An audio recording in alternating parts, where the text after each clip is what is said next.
Welcome, Smyth Performance Beetle Ute fans. Hesty coming at you from Hesterman Motorworks. Today we're going to do an updated video on cutting the Beetle, getting ready to build the Beetle Ute. As you can see, I've got a Beetle here all ready to cut. I've changed some of my techniques since I made those videos, and there are there's really four different techniques. There's two variations on the cuts. So I'm going to cover both of those in this video. We're going to cover where exactly the cuts are on the car, some of my little techniques to making it easier dealing with what you're cutting off and carrying it away. We're going to go over all the measurements and marking of where the cuts are, and then we're going to cut the car. So here's the prep car. You can see I used the technique of cutting the fenders and the bumper. It's debatable. I have tried selling the bumpers and fenders and not been terribly successful. So I just go ahead and cut them. And on the 99 to 05 cars, you're going to need this piece anyway to hold that wheel liner back in. I glue this on the inside of the fender. So I went ahead and cut those. There is a body line right here in the middle. So I go roughly an inch above that body line all the way down. And coming back and down out the bottom. Later on, we'll scuff that up real good when we're getting ready for adhesion to glue it on the inside of the fenders. But for the cut stage here, that's kind of one of the first things I do. Once you cut that, you can cut it in two strips, right? And so you take this middle section out, and then you can get to these bolts to take this piece of the fender off without having to put it up on a lift or jack it up, get up underneath the car, pull the wheel off to get that. So that's pretty handy, makes it pretty quick. Of course, you got to pull the rear bumper off and all the associated lights, right, that have wiring on it. By the way, when you're doing these cuts, the easiest is to cut this about an inch down from the steel, right, in the fender. That gives you good access here and avoids this smog equipment here that you need to be careful of. This is a TDI car, so there's a little bit less here than there are on the gas cars. So as you're cutting this fender, be careful of this equipment here. If you start with this edge and then pull it up a little bit and look in there, you'll be able to see where this equipment is. And there's really nothing forward down here, but in some of the gassers, there is a pneumatic reservoir that sits right here. So be careful of that as you're cutting this. Okay, obviously I have the hatch removed. I unplugged the wiring, sits here. If you unplug the wiring, pull it back up out, or you can just cut it, and then I just take that whole hatch off. On the inside, you have to take your lower B-pillars off. I go ahead and remove the upper B-pillar, which means the seatbelt bolt has to come out. Okay, the rear seat comes out. That's an early one. That's probably the first thing you need to do is take that rear seat out. All of the interior panels. I got my headliner dropped. I have the carpet folded up and underneath a blanket there. Again, the metal chips will fly everywhere. You'll be surprised how far they go. So that saves you a lot of cleanup later, protecting your seats. Oftentimes I will take the seats out. Gives me a little more room getting around in the car. It's up to you, but at least cover them with a blanket to keep those metal chips from getting into the carpet. They're hot when they come off the saw, so they'll melt right into the carpet, and then they get a little moisture on them and they make rust spots all over. So a little bit of covering there. If you have nice paint on your hood that you're gonna save, I would cover the hood also. I have the headliner dropped. Don't forget your antenna and your antenna cable. You'll have to unplug that and tuck it forward so that as you're cutting the roof cut here, I don't know if you can see that white, that's the antenna cable. So I have that tucked up forward, plenty forward of my cut, and I just use a little piece of 2x4 to keep the headliner down. The wiring needs to be popped off, particularly down here inside. As you're making the cut that's going to come across here, this wiring is normally popped up here. So you just got to pop this off and get it down out of the way of your cuts. There is also a pad of sound suppression here that's going to be in the way of your cuts, and it clogs up the saw. So you want to pull that down so you have a nice clean spot here to cut, and this isn't catching up into your saw blade. Most cars have a sticker right here in the trunk space. I like to pull that sticker off. It has valuable information about all the codes for that car. The engine, the transmission, the color codes, all that information is on this. So before I start walking around in here and buggering up the sticker that's normally right here, I peel that off and I stick it in my glove box. So now that we got the car all prepped, let's go over the marking of where we're actually gonna cut and the measurements and how I got those marks where they are. Now there are two variations I'm gonna go over based on how I like to build. One of them is a staged roof cut.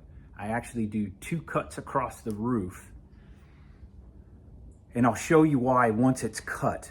It's kind of hard to explain, but there is some substructure in the roof, so I like to cut the outer skin a little bit shorter than the inner structure, so that when we put that rear window surround in, we get some support from that inner structure.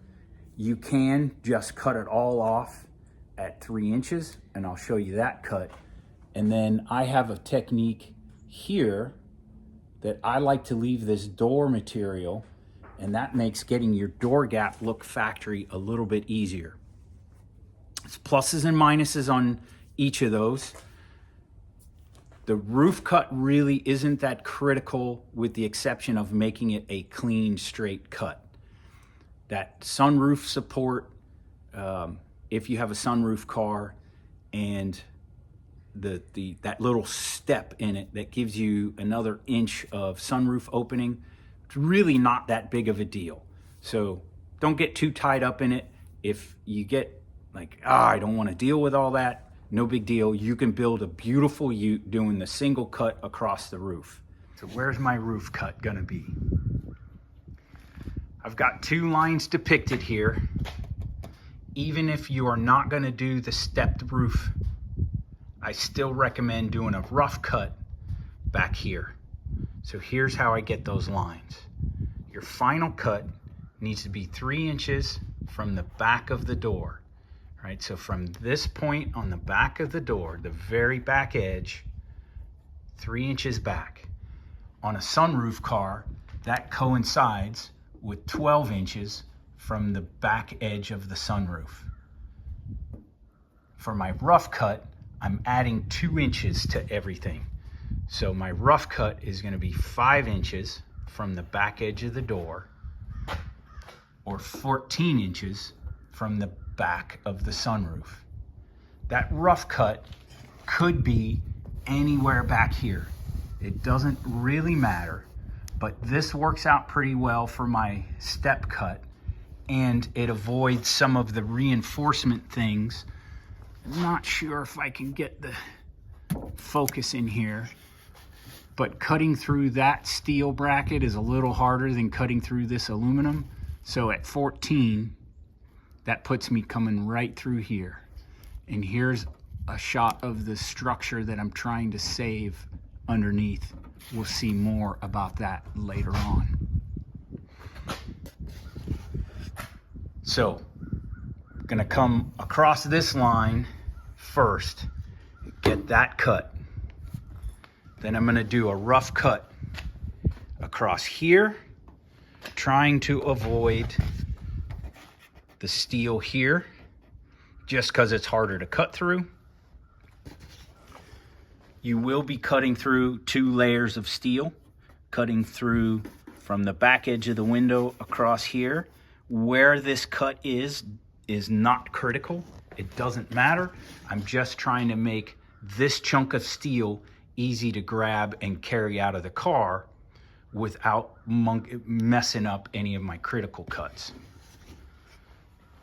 So with those 2 pieces cut and the rough cut across the roof, that whole piece can come out, and now we'll have access to get in here and do some more of our detailed cutting.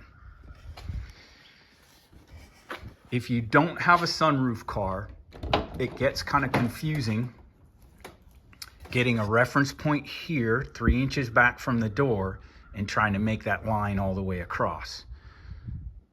The problem of using this as a reference is that has a curve to it.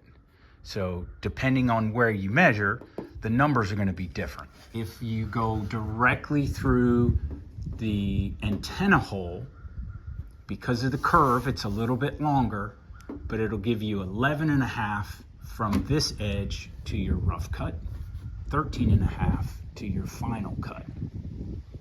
Once we get this steel out of the way, we'll have some better references with the structure underneath, but that gives you kind of a good place to get started of getting this line drawn accurately. It's a little bit tough getting that line drawn. It really helps to have 2 people to hold a straight edge across there.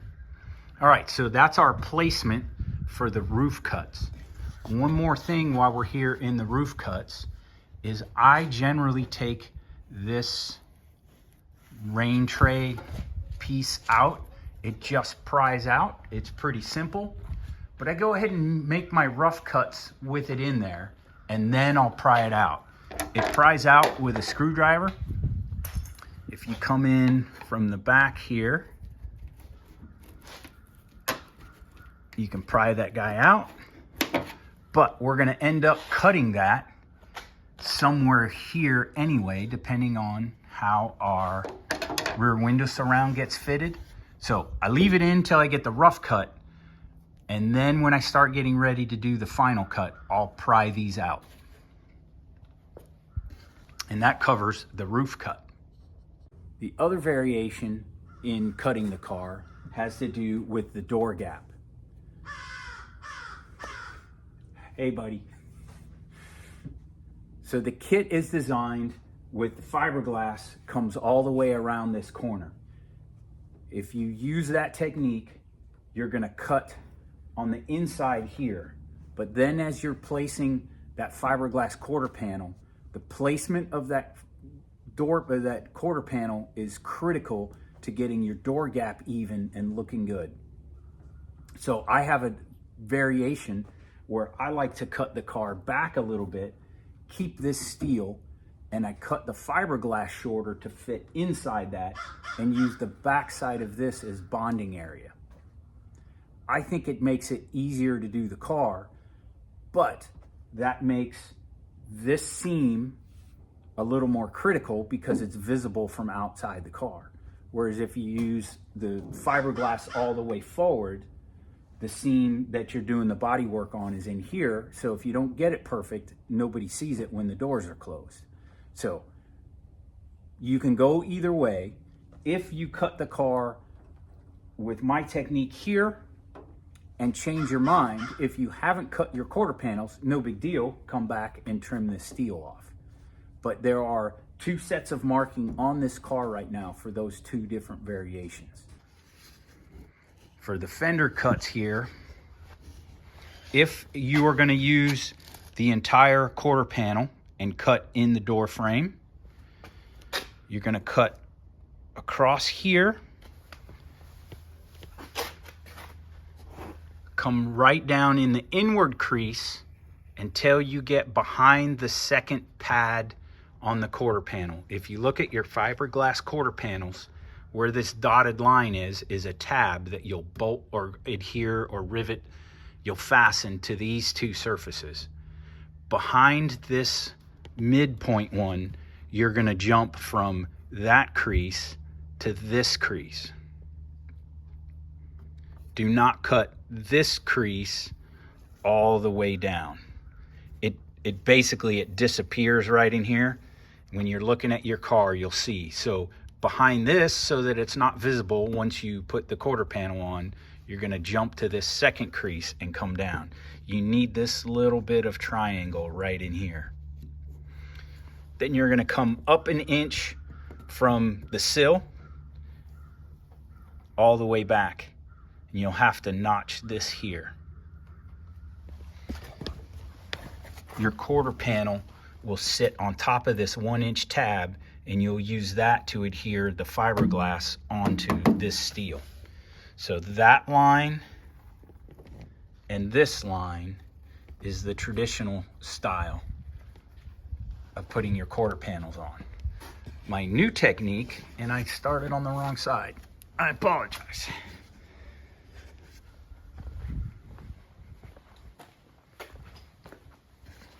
So I've got this one marked out. If you're going to do the new style of cut to preserve the factory door gap and give you a little flexibility, right? My door gap is nice. Why do I want to mess that up by cutting? Let's save that. So I'm going to cut 3 inches back from this edge.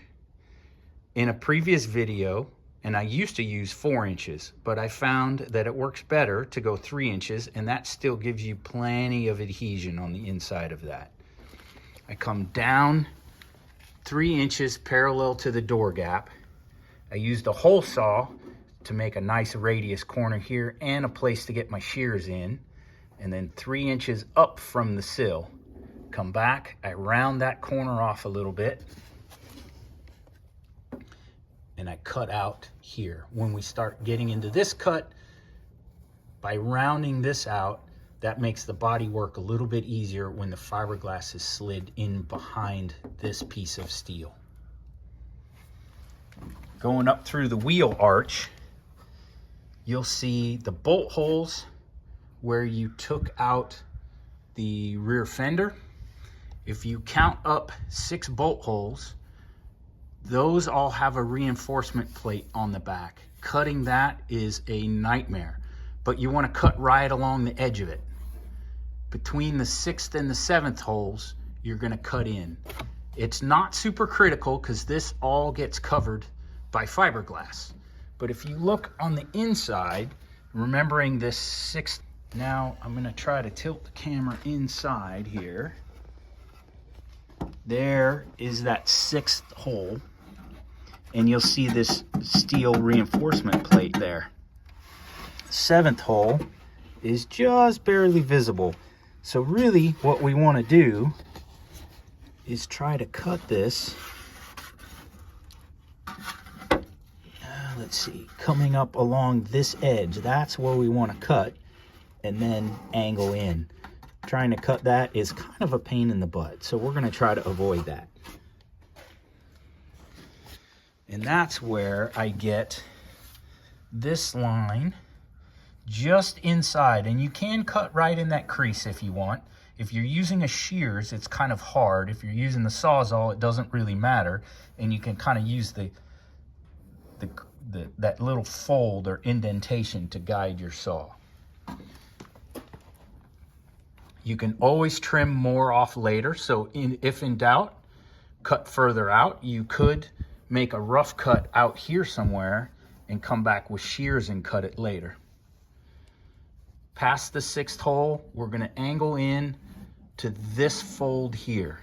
If you notice these spot welds here, we need to end up with an inch tab when we're all done. And it's really hard to see right now. Once I start cutting the interior pieces of steel out, it'll be a whole lot easier to understand why I'm trying to leave an inch tab here.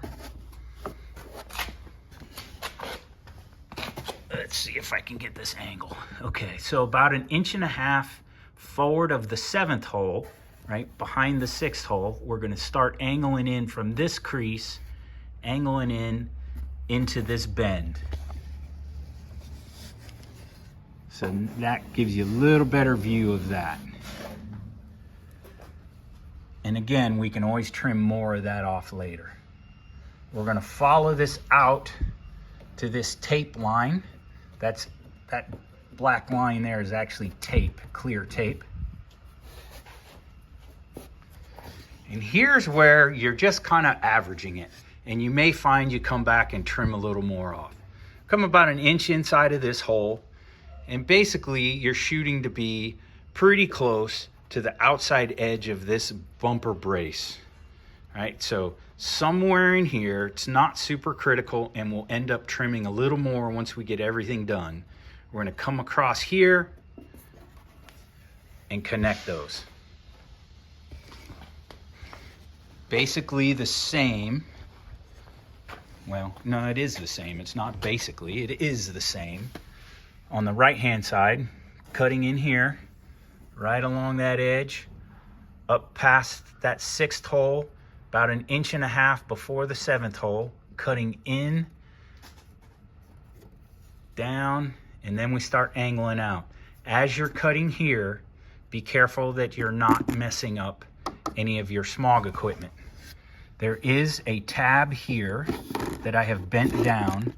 This sat on it. I pulled it up off the tab and then just bent this tab out of the way with my fingers. Once we get the cuts done, when we're bolting everything in, we can bend that up and put that vent back on it. But to keep it out of the way while we're cutting, we'll do that. This average here that we're trying to achieve is basically lining up with this surface here. The bed wall, the inner bed wall, is going to be almost up against that steel coming out here in a plane about like that. So we need it just a little bit shorter. If you are gonna vary from that, very inward, right, you can always come back and cut more off. And then the last cut, which is really easy, is across the back. You can either take the top of this brace and go straight across to the other side there, or just use this fold here.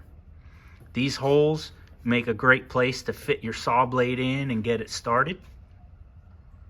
Again, make sure there's not any wires on the inside. By the way, while we're here, this hole had a grommet with wires to the license plate light coming out of it that looks about like that. So just push that grommet out. That's your license plate wiring. Just leave them for now. Later on, we're gonna pop this grommet out here, right here. And the one from this hole fits perfect into this hole, which is really handy. So don't cut that grommet, save it, because that will be useful. All right, so that's our cuts. Once again, quick recap.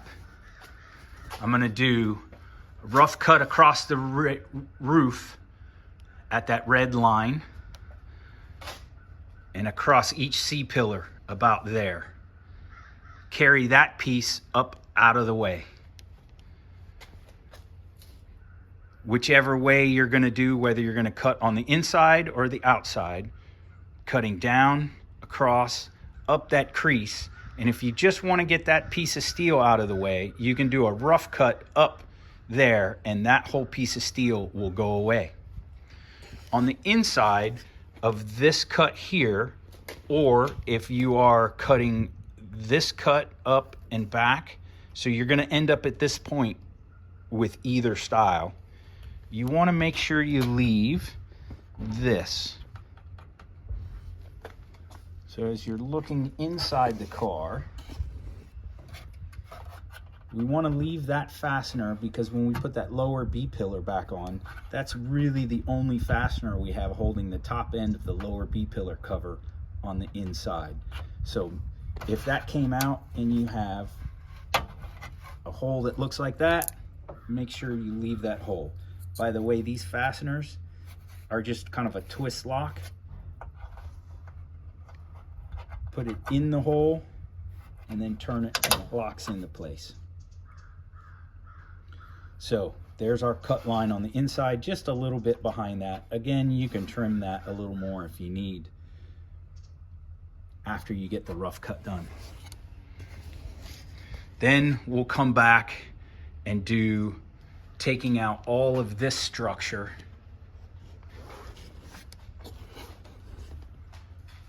We have to cut this structure out of the way. We're basically going to cut along that line and across here and get all of this out. And that's probably the hardest part. It takes the most patience cutting that piece.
Now that all the rough cuts are done, we're gonna do what I call carving the turkey.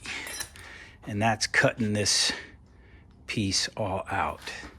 So on both sides. And that's really the only hard part. So we want to end up with this cut right along here. Cutoff wheel works pretty well for that, or a body saw. The problem I run into, and you may have noticed I broke a Sawzall blade, is cutting into this is the tip of your blade is hitting the other side and it dings up your blade. So in lieu of all else, don't expect to cut this and cut that and that piece comes off. You're going to end up cutting little pie sections out of this because we want to cut that line. We got the outside cut, but then there's this kind of bulkhead and we want to cut this right along here. And you can always cut a chunk out so that you can get your saw in there to do what you're trying to do and then come cut more off. So I could take the Sawzall here and just whack some of this off out of the way. And you kind of just start on it and see where you get and then start cutting little pieces out. So I think I'm going to start off by taking the angle grinder with the cutoff wheel and going kind of vertical like this, try to cut up in there, and then I can just zip it across here and get that piece out of the way, and then you can see what you're working on better. Again, there's doublers and riv nuts and such, and when you hit those, it makes cutting harder, so avoid those where you can.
Now I'm going to come back and clean some of this up. So you can see here why I was being careful cutting this. We want this to be nice and flat because the bed wall is going to sit about here. So we don't want to leave too much of that metal. I can take this off, clean this up a little bit along here. And here's what I was talking about, the plane of the inner fender well. So if you picture this plane where the inner bed wall is going to go, you can see I left this a little bit long. If you follow that line, this is going to keep the bed from sitting in. So I got to take, I don't know, ½ inch of that off yet. No big deal. It's easy now that the big metal's out of the way. It may take fitting the bed to see if I've got to trim a little more here. I've run into that before where I got to take a little bit more here off. If the bed is not sitting down all the way so that you can, this is the bolt that will go through the rear floor of the bed. Sometimes if you let like this little bit here is a little bit high, I think the bed's going to actually sit on that before my bolt hole will line up. So I may have to take just a little more off here, and I can make it a cleaner cut with the shears now instead of the Sawzall. You can see the Sawzall leaves a pretty rough cut, which is why I like to use the shears when I can. This stud here has to come off because again, the bed wall's there. I've forgotten that before. You get everything all set and you come to set the bed in and thunk, thunk, thunk, it sits right on that, won't sit in. I'll clean this up a little bit, all these barbs.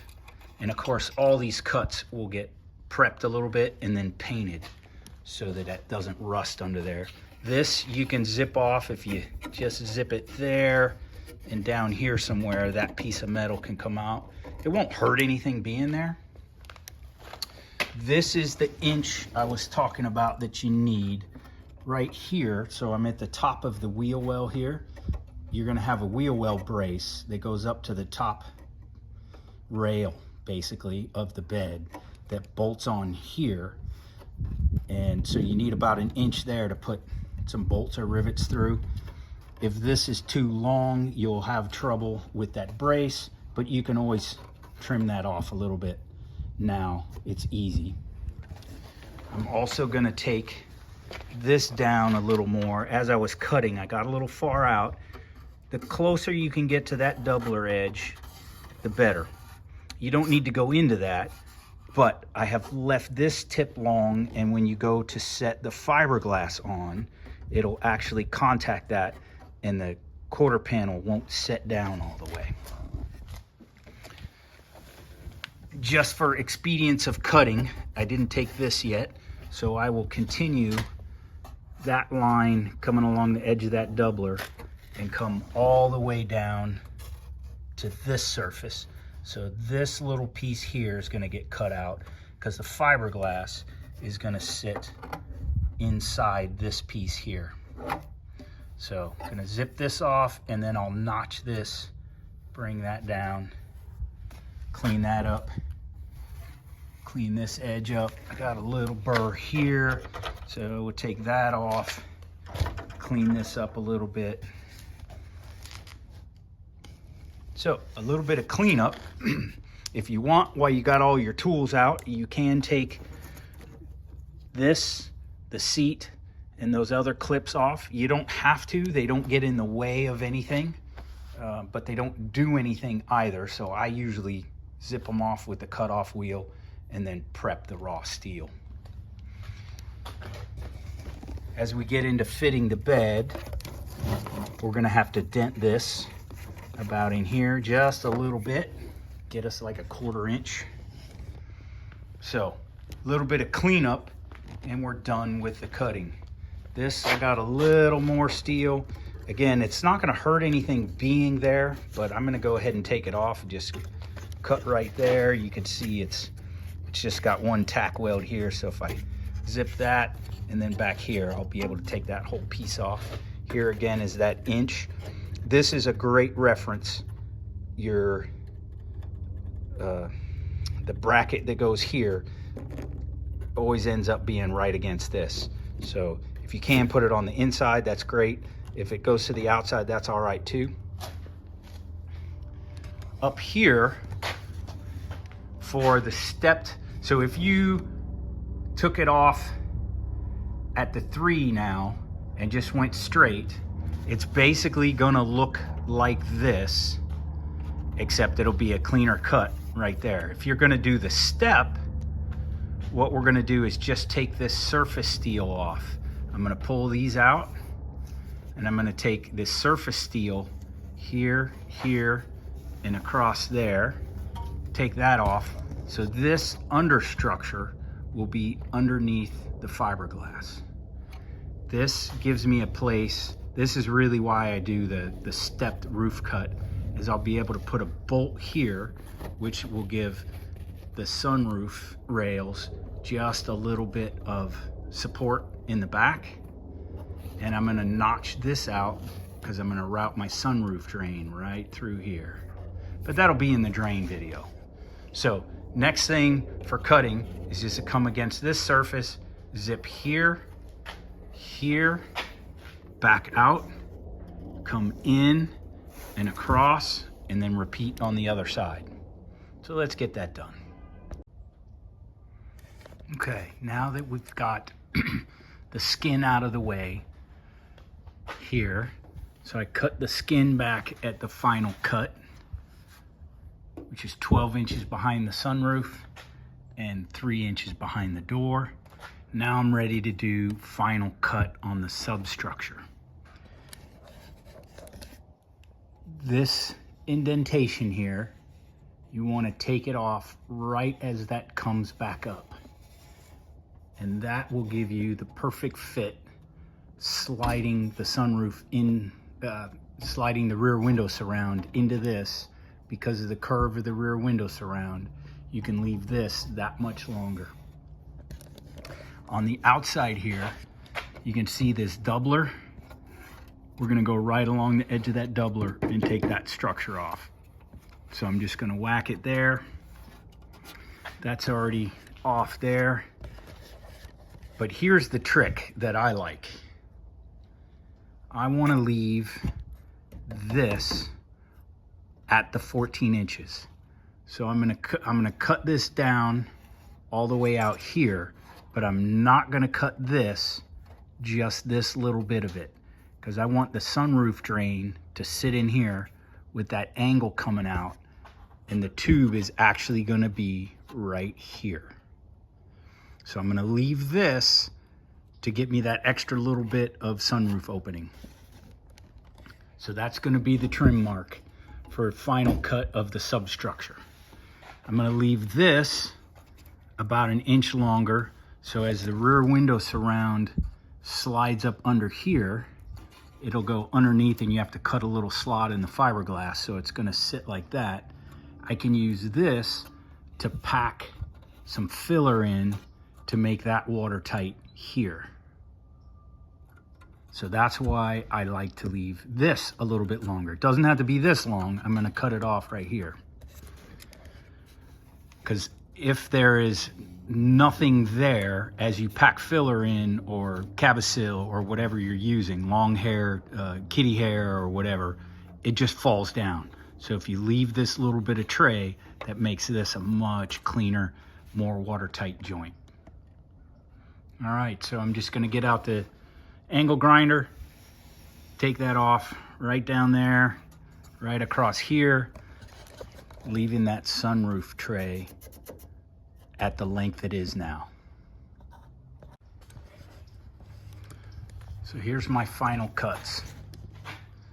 Here's the printed drain. So by cutting just where that lip comes up all the way down, that'll tuck in there, sit flush. We got just enough room in the rear window surround because of the curve. For that, maximizing our sunroof opening. We got a little bit of extra tray here to pack full of some kind of material to waterproof this drain tray. Can pack a little bit of cabosil in here as I slide the rear window surround in to give it some support to this joint.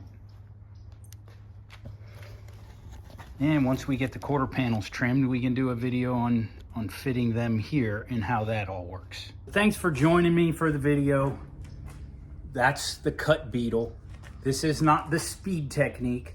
This is the giving yourself the max amount of substructure and structure to bond to, etc. If you're really trying to go just knock one out as fast as you can, if you're doing multiple kits or such, you probably want to do the straight roof cut. And it also depends on what kind of sunroof drains you're going to use. But again, thanks for joining me. I hope that I provided some insight or some help getting you along down the road. Please like and subscribe. I can use all the support I can get. Take care.